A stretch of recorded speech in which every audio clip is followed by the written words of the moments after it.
अगर हम कुछ रिकैप की बात करें जो हमने बातें पिछले लेक्चर्स में की थी, बेसिकली यहाँ पर जो हमने यूज़ करना है उसमें सबसे इम्पोर्टेंट आपका इस कंसेप्ट है कि आप पैरामीटर्स और स्टैटिस्टिक्स में डिफरेंशिएट कर सकते हैं। जैसा कि हमने बात की थी कि स्टैटिस्टिक्स आप उस वक्त यूज़ करते हैं जब आप बात कर रहे हो सैम्पल्स के बारे में, और पैरामीटर्स वो कैरेक्टरिस्टिक्स हैं किसी भी पॉपुलेशंस के। इसके एग्जांपल्स के तौर पर जो कैरेक्टरिस्टिक्स हम यहाँ पे नॉर्मली यूज़ करते हैं that are mean, median, standard deviation etcetera.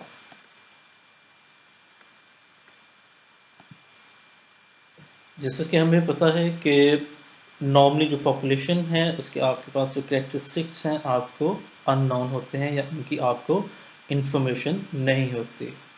वजह उसकी ये हो सकती है कि आपका पॉपुलेशन इनफिनाइट हो सकती है या आपके लिए कैरेक्टरिस्टिक्स को कैलकुलेट करना एक बर्डनसम टास्क है that requires a lot of time and money.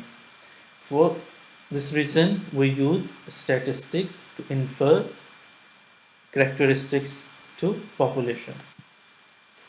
अगर हम सैम्पलिंग डिस्ट्रीब्यूशंस की बात करें, इसकी एग्जांपल्स आप इस तरह से ले सकते हैं कि अगर आपके पास पॉपुलेशन है और आपको पता है कि उस पॉपुलेशंस का कोई एक कैरेक्टरिस्टिक्स क्या है। फॉर एग्जांपल उस अगर इनफाइनाइट पॉपुलेशन है और सैम्पल साइज कम है तो आप उसकी कुछ कैरेक्टरिस्टिक्स फाइंड आउट कर सकते हैं। और इसके साथ अगर आप उसको रिलेट करना चाहते हैं उनके सैम्पल्स के साथ, समटाइम्स या नॉर्मली आप जो भी एक रेंडमली सेलेक्टेड सैम्पल उसमें से लेंगे, पॉसिबिलिटी होती है कि हर बार उसके कैरेक्टरिस्टिक्स जो हैं या स्टैटिस्टिक्स जो हैं वो डिफरेंट होंगे फ्रॉम देयर पॉपुलेशन। और हमें ये भी पता है कि अगर आपने पॉपुलेशन के कैरेक्टरिस्टिक्स को फाइंड आउट करना है तो आप यूज़ करेंगे सैम्पल्स के स्टैटिस्टिक्स को।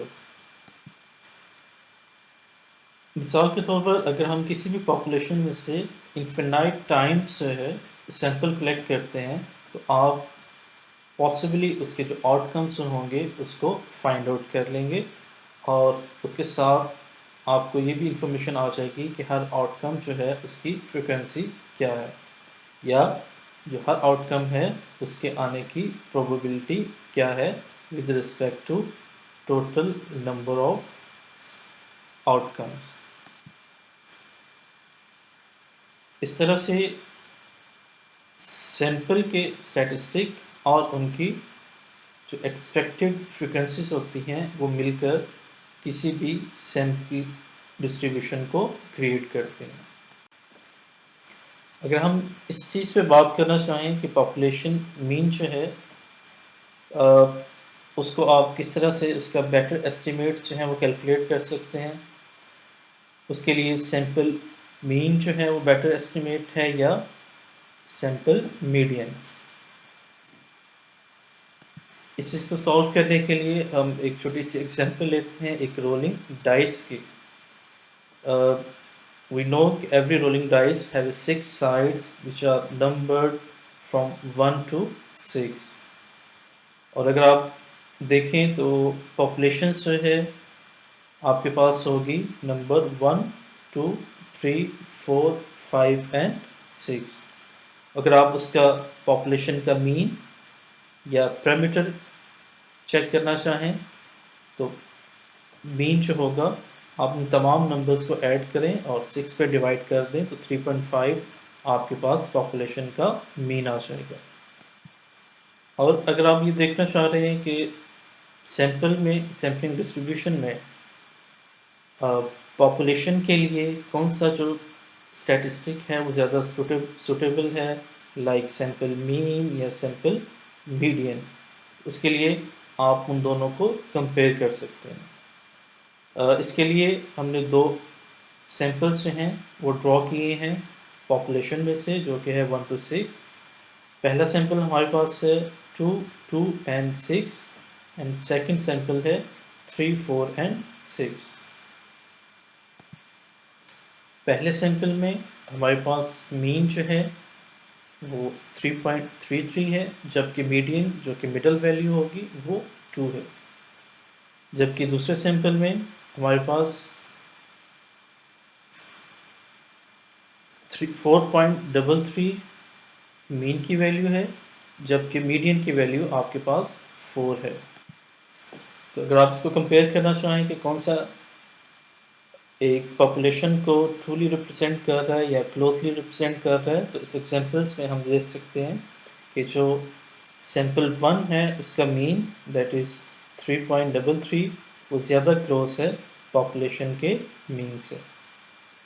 तो इससे एक और बात जो यहाँ पे हम देखना चाह रहे हैं या जिसकी तरफ तवज्जो दिलाना चाह रहा हूँ वो ये है कि तमाम सैंपल्स जो हैं एट वंस जो हैं और इट्स इंडिपेंडेंट स्टेट किसी भी पॉपुलेशन के ट्रू रिप्रेजेंटेटिव नहीं हो सकते।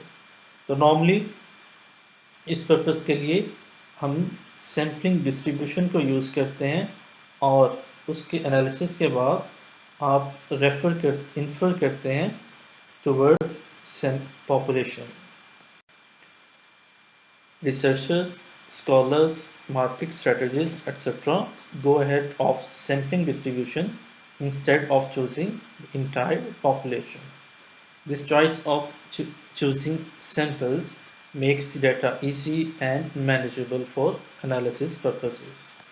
For example, if a marketer wants to do analysis of the number of youth riding a bicycle between two regions within the age limit of 13 and 18, इस purpose के लिए उसको इस चीज़ की ज़रूरत नहीं है that he will count entire population for this purpose, और तमाम पॉपुलेशन शायद उसके पर्पस के लिए सूटेबल ना हो या उसके लिए कॉस्ट इफ़ेक्टिव ना हो। तो इस पर्पस के लिए वो क्या कर सकता है, फॉर एग्ज़ाम्पल वो 200, 300 और any reasonable sample size for the analysis select करेगा और उसकी बेस के ऊपर अपना एनालिसिस जो है वो कंप्लीट करेगा। We should know that the sample statistics are themselves random variables because different samples can lead to different values for sample statistics. इस तरह हमने पिछले एग्जाम्पल्स में बात की थी कि अगर आपके पास डाइस है और 6 साइड्स का, तो जब भी आप अगर 3 टाइम अगर आपने उसका सैम्पल साइज रखा हुआ है तो 3 टाइम जब आप उसको एक सैम्पल के लिए रोल करेंगे तो डिफरेंट ओकेशंस में या डिफरेंट रेपिटेशंस में आपके पास डिफरेंट रिजल्ट्स आएंगे, और नॉर्मली आप प्रिडिक्ट नहीं कर सकते कि उन 3 रेपिटेशंस में आपके पास कौन कौन से डिजिट्स जो हैं वो आएंगे या उन एक्सपेरिमेंट्स का आउटकम क्या होगा। इस वजह से हम कह सकते हैं कि तमाम सैंपल्स जो हैं इन नेचर रैंडम वेरिएबल्स होते हैं। As random variables, sample statistics must be judged and compared on the basis of their probability distribution. So what is the probability distribution? It is the collection of values and associated probabilities of each statistic that would be obtained if the sample experiment were repeated a very large number of times. अगर हम दोबारा examples की तरफ जाएं जहाँ पे हमने dice में एक एक्सपेरिमेंट किया और जिसका सैंपल साइज जो था वो 3 था, तो अगर आप जैसे जैसे उस सैंपल्स को रिपीट करते जाएंगे आपके पास डिफरेंट आउटकम्स जो हैं वो आते जाएंगे, और एक ख़ास अरसे के बाद जब आप इस एक्सपेरिमेंट को बहुत ज़्यादा मतलब परफॉर्म करेंगे तो आप एग्जॉस्टिव सैम्पलिंग की तरफ आ जाएंगे जिसमें आपके पास प्रॉब्ली वो तमाम set of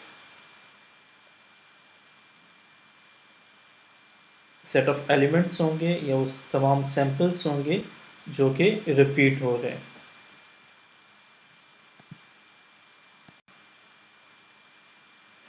If we talk about the sampling distribution, The definition says that a sampling distribution is a probability distribution of a statistic obtained from a large number of samples drawn from a specific population. इसका मतलब है कि sampling distribution जो है वो as such is a part of probability distribution, और वो probability distribution किसी भी स्टैटिस्टिक की होगी जिसको हम डिफरेंट सैंपल से या एक large number of repetition samples की रेपिटेशंस के बाद हासिल करते हैं।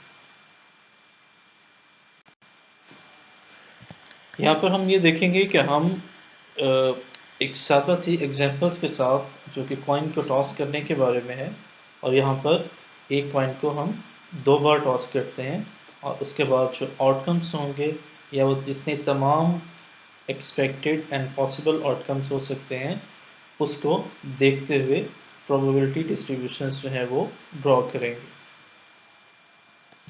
इन tossing a single coin, let x equal the number of heads observed.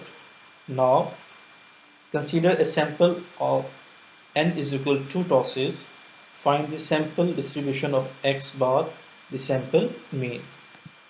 यहाँ पर एक characteristics जो है वो samples का, और characteristics हम यहाँ पर ले रहे हैं sample mean को, और यहाँ पे हमसे required किया जा रहा है कि हम sample means की सैम्पलिंग डिस्ट्रीब्यूशंस जो है वो ड्रॉ करें। As we have considered the x is equal to heads, then we can say that every time we toss a coin, normally we get head or not. If we get head, we will say it's equal to 1 and it's other than x is equal to 0. आप नीचे tables में देख सकते हैं कि probability distributions जो है वो कैलकुलेट की गई है और तमाम आउटकम्स जो हैं वो डिस्क्राइब किए गए हैं, बताए गए हैं कि जब आप एक कॉइन को टॉस करेंगे फर्स्ट में और सेकंड में तो मैक्सिमम उसकी सैंपल स्पेस क्या हो सकती है। यहाँ पर या तो 2 दफ़ा हेड है, 2 दफ़ा टेल हो सकता है, आपके पास हेड हो second time tail and then first time tail and second time head. क्योंकि हमारा कंसर्न हेड के साथ है इस वजह से हम हेड को 1 का नंबर दिया है। इस एक्सपेरिमेंट में 2 दफ़ा हेड के आने की प्रोबेबिलिटी जो है वो 1/4 है और उसका मीन जो है 1 है। इसी तरह से 1 दफ़ा हेड और 1 दफ़ा टेल आने की प्रोबेबिलिटी जो है वो 2/4 है।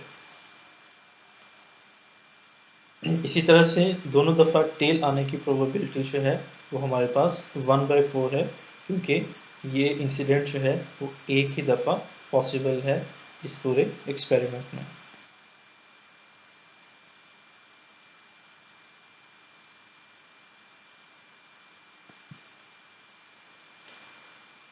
अगर हम देखें तो यहाँ पर x बार जो है वो शो कर रहा है मीन को और p of x bar probability को शो कर रहा है जो कि आपके एक्सपेरिमेंट की है। इसमें देखें कि x बार की वैल्यू हमारे पास या 0 है या 0.5 है या 1 है। चूँकि 0 जो है उसका रेपिटेशन जो है एक ही दफ़ा है, इस वजह से उसकी प्रोबेबिलिटी 1/4 है। इसी तरह से 0.5 की प्रोबेबिलिटी आपके पास 1/2 और 1/4 की प्रोबेबिलिटी जो है 1 की प्रोबेबिलिटी जो है वो 1/4 है।